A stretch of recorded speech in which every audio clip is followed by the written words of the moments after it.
चलिए एक सवाल मैं आपसे और करना चाहूंगा, चूंकि आप नेशनल लेवल के लीडर हैं और इस वक्त जो है इंडिया अलायंस जो पार्टी है आपकी, वो जो है बहुत सारे टीवी एंकर्स पर बायकॉट करना शुरू कर दिया है। आखिर क्यों? देखिए, आप पत्रकार इस देश का चौथा स्तंभ हैं। आप हमारे लोकतंत्र के बाद न्यायपालिका, विधायक पालिका और न्याय, और उसके बाद चौथा स्तंभ नाम आता है पत्रकार मीडिया जगत का, जिसका कार्य होता है आम आवाम, आम लोगों की बात, किसान की बात, खेत खलियान की बात, गांव के गरीब गुरबा मजदूर की बात हर उस कोने तक, हर उस तबके तक पहुंचे। और जब इस आवाज को नहीं पहुंचाया जाता है, एक आदमी का मंत्र जाप किया जाता है, आपको सवाल पूछना होगा सरकार से। इस बात को आप अपने ऊपर नहीं लीजिएगा, इस बात को आप उस पे लीजिएगा। आप पेशे से पत्रकार हैं और पत्रकार की हरदम प्राथमिकता होती है कि वर्तमान सत्ता में जो बैठे हैं सत्ताधीश, जो अपने आप को तानाशाह समझ रहे हैं, देश की परिस्थिति, देश के हालात, महंगाई, बेरोजगारी, सवाल इन पर होना चाहिए। आप सवाल किस चीज पे करिएगा? आपका गठबंधन कहां है? आप सवाल करिएगा कि आप लोगों की लड़ाई क्या है, आप लोगों का टिकट क्या है। यह काम आपका नहीं है। यह काम जो पार्टी और संगठन अपने गठबंधन में अपनी लड़ाई में जिस तरह लड़ना चाहेंगे वो करेंगे। आपका काम है इस देश की बेरोजगारी के हालात पर, इस देश की पिछले 10 साल से सत्ता में काबिज सरकार से पूछिए। 2 करोड़ सरकार नौकरियों का आप बात कर रहे थे, 2 करोड़ रोजगार देंगे प्रति वर्ष, आया? काले धन की आप बात कर रहे थे, काला धन आया? आप 100 मेट्रो सिटी करने की बात कर रहे थे, 1 मेट्रो सिटी का नाम आप बता दीजिए।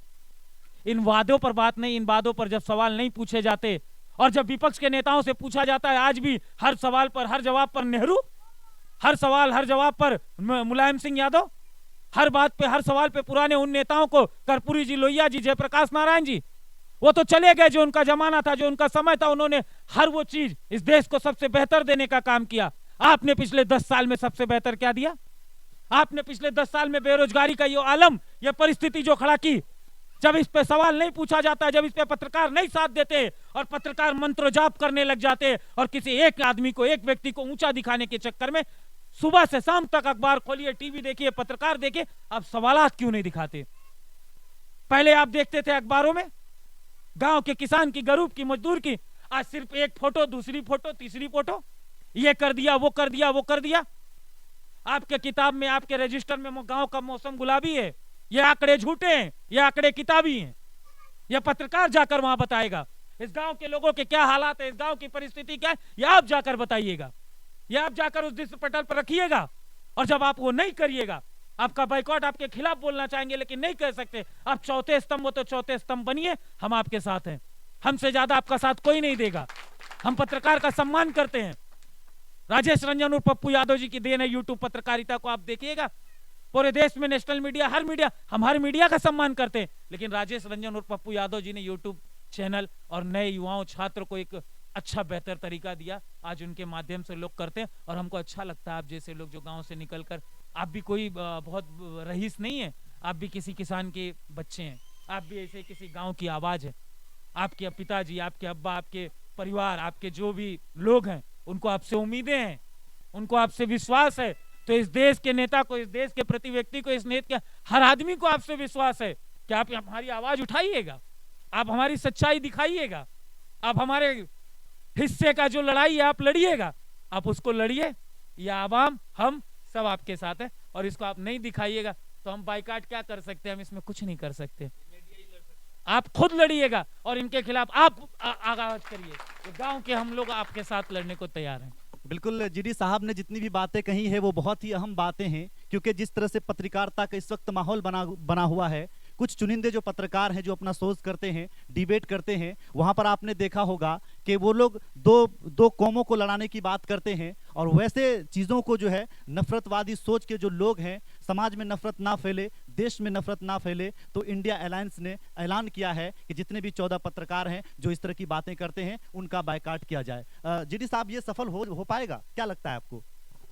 आज आप सवाल किए, हमने जवाब दिया, जनता तक पहुंचेगा, लोग देखेंगे, लोग समझेंगे।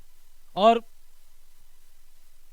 रात कहते हैं ना, कितनी भी काली हो जाए, रात कितनी भी घनी हो जाए, और रात को ये गुरूर हो ना कि मैं ऐसे ही रहूंगा, तो सूरज उगता है और सवेरा आता है, और सवेरा रोक कोई नहीं सकता।